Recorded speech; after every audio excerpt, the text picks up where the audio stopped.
Sophia adjusted the strap of her backpack as she walked beside her mother down the familiar streets of her old neighborhood in Guadalajara.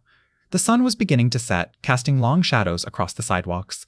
Her mother had popped into a neighbor's house to return some Tupperware, leaving Sophia to continue alone to the park just a block away. It was a route she'd taken countless times as a child, never once feeling unsafe. But tonight, as she approached the intersection, she noticed a man leaning against his beat-up pickup truck, smoking a cigarette. Something about the way he watched her made her stomach tighten. She forced herself to keep walking, telling herself she was being paranoid. Sophia pretended not to notice when she heard the truck engine start. She kept walking at a steady pace, trying to appear calm. But a knot of fear tightened in her stomach when she realized the truck was following slowly behind her.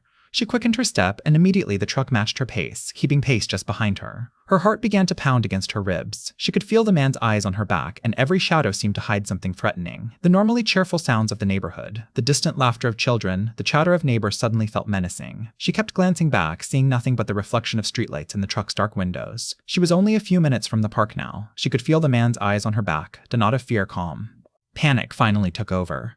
Sophia broke into a run, her backpack bouncing against her shoulders as she sprinted toward the park entrance. She could hear the truck accelerate behind her. A door slammed, and footsteps pounded the pavement as the man gave chase. She didn't dare look back, focusing only on the park bench she could see just ahead. After what felt like an eternity, she heard the footsteps stop and the truck door open and close again. She risked a glance and saw the truck speeding away before circling back toward the park. She collapsed onto the bench, gasping for breath, tears streaming down her face. Her heart hammered against her ribs as she watched the truck drive slowly around the perimeter of the park, headlights sweeping across the playground equipment and empty walkways. She risked a glance and saw the truck accelerate behind her.